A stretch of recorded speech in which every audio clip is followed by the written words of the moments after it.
नमस्कार मेरे प्यारे विद्यार्थियों, आप सभी का आइलर मैथ्स एकेडमी के प्लेटफॉर्म पे हार्दिक स्वागत अभिनंदन है। तो अपना जो ऑफर चल रहा था जिसमें अपना नया रिपीटर बैच और फ्रेशर बैच 27 तारीख से स्टार्ट हो रहे हैं।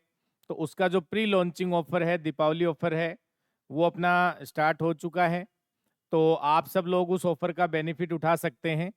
अब जैसे काफ़ी बच्चे ऐसे हैं कि उनके मन में एक विचार है कि सर हम रिपीटर बैच में आपसे जुड़ें, तो आप हमें उसके बारे में थोड़ा-सा डिटेल से बताएँ कि अगर हम कोचिंग कर चुके हैं कहीं दूसरी जगह से, तो हम आपके साथ जुड़ना चाहते हैं, तो आप उसमें क्या प्लानिंग रखोगे? ये सबके मन में कहीं न कहीं विचार रहता है। क्योंकि ऑब्वियस सी बात है, जब अपन एक बार पैसा दे चुके होते हैं घरवाले, तो बार-बार हर जगह के लिए आपको सारी चीज़ों की दिक्कत रहती है, पैसों की भी दिक्कत रहती है। अपन मीडियम फैमिली से आते हैं, किसान परिवार से आते हैं। तो बिल्कुल मैं जो भी प्राइज़ रखी गई है वो आपके सामने है। ऑफ़र प्राइस बिल्कुल बहुत कम रखी गई है। तो उसमें ऐसा हम क्या करवाएँगे जिसमें आपकी तैयारी और भी अच्छी हो जाएगी? तो वो मैं कुछ पॉइंट्स हैं जो आपके सामने रखना चाहता हूँ। तो आप अच्छे से इसको पूरी बातों को सुनेंगे। जैसे मैं पहले तो सबसे पहले ये बता देता हूँ कि भई इस पूरे बैच के अंदर, रिपीटर बैच के अंदर क्या-क्या हम इन्फॉर्मेशन है जो आपके साथ शेयर करेंगे। जैसे मैंने इसमें लिखा है लाइव रिवीजन क्लासेस आपके साथ रहेंगी और इसमें टेस्ट सीरीज़ रहेगी जिसमें विद वीडियो सॉल्यूशन रहता है। तो ये की फीचर्स इसमें रहेंगे और जितने भी पीवाईक्यू हैं और अदर एग्जाम के क्वेश्चंस हैं, उनके सारे सॉल्यूशंस इसमें वीडियो सॉल्यूशंस रहेंगे। और उसके बाद वीकली 5 डेज़ आपकी क्लासेस रहती हैं इसके अंदर और वीक में 1 आपको ऑफ मिलेगा और संडे का भी आपको ऑफ मिलेगा जिस दिन आपका टेस्ट होगा। तो ये सारी बातें इसमें आप देख सकते हैं और प्रैक्टिस सीट आपको इसमें साथ में दी जाती है, जिसको आप डाउनलोड भी कर सकते हैं और उसका प्रिंट निकाल सकते हैं। तो ये सारी बातें हैं जिसमें सैटरडे को आपका जो डाउट डिस्कशन है वो रखा जाता है और संडे को आपका टेस्ट हो जाता है। तो ये तो हो गया इसका ओवरव्यू, लेकिन इसमें भी अपन कैसे आगे बढ़ते हैं उसके बारे में विचार करेंगे। तो अपना जो जैसे 1 वीक का मैं शेड्यूल बताऊँ आपको, तो अपना उसमें एक ग्रेजुएशन की बुक रहती है और एक साथ में 11th-12th का टॉपिक रहता है।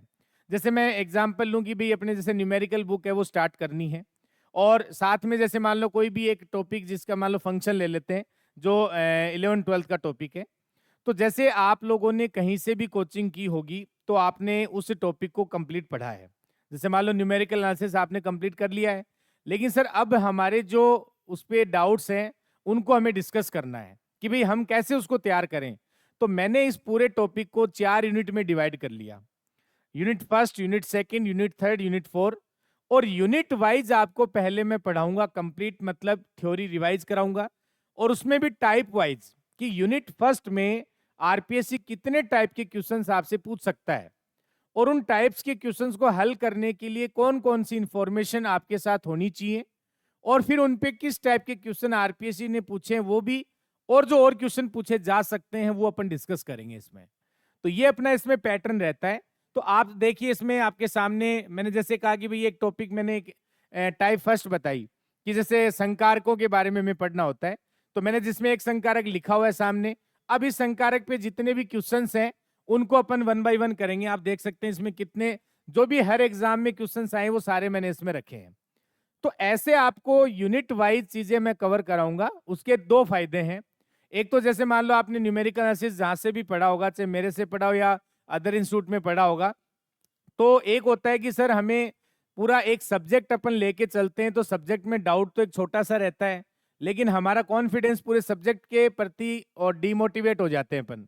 लेकिन हो सकता है ना कि अपन यूनिट वाइज उसको कवर करें तो हमारी जो प्रॉब्लम है वो सामने भी आ जाए और उस प्रॉब्लम को अपन सॉल्व भी कर सकते हैं और पूरे सब्जेक्ट का कॉन्फिडेंस है वो नहीं खोता है उससे। तो ये भी फायदा है अपने।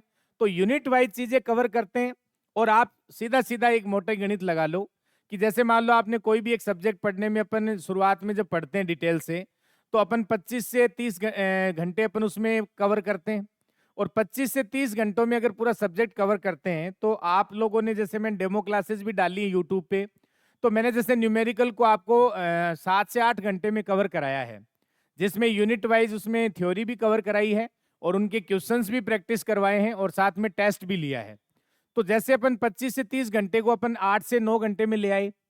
अब सर 8 से 9 घंटे में मैंने कवर कराया आपको और फिर आपने देखा होगा मैंने पूरे न्यूमेरिकल एनालिसिस को 1 घंटे में आपको कवर करा रखा है। अभी यूट्यूब पे उसकी क्लास भी डली हुई है। तो कहाँ अपन ने उस सब्जेक्ट को पहले 25 से 30 घंटे में पढ़ा, फिर हम उसको 8 से 9 घंटे में लेके आए और अब अपन उसको 1 घंटे में ले आए। ये हर सब्जेक्ट के साथ होगा ऐसा।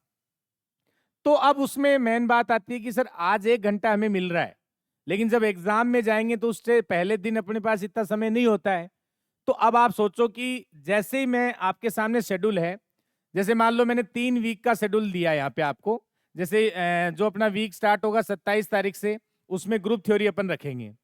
फिर जैसे अपना अगला वीक आएगा उसमें जैसे एलसीडी और डिफरेंशिएशन रखेंगे, जिसमें लिमिट, कॉन्टिन्यूटी, डिफरेंशिएबिलिटी और डिफरेंशिएशन आ जाएगा।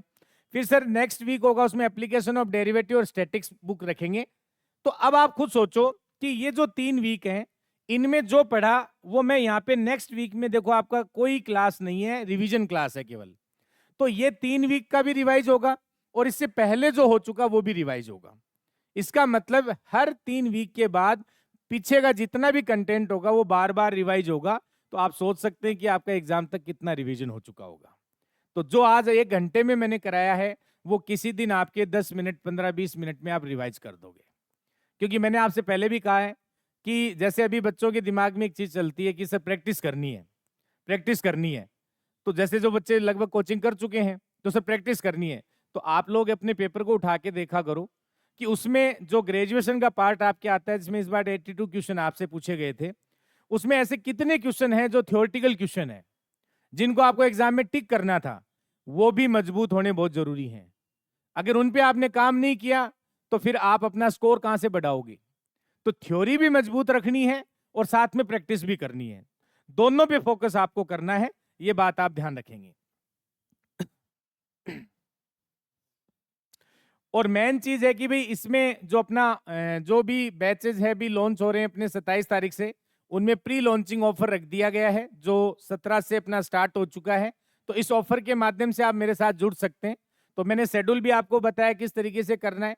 तो ये आप अगर पूरा फॉलो करते हैं एग्जाम तक, तो मुझे नहीं लगता है कि आप थ्योरी में कहीं प्रॉब्लम आएगी और अपने न्यूमेरिकल में कहीं प्रॉब्लम आएगी। क्योंकि बेटा अपने लिए अब ये लास्ट भर्ती होनी चाहिए, हमें बार बार इसकी तैयारी नहीं करनी है। क्योंकि घर वालों ने भी हमसे उम्मीद रख रखी है और अपन भी बार बार इन चीजों में नहीं रहे, तो अपने लिए किसी भी चीज की कमी नहीं छोड़नी है।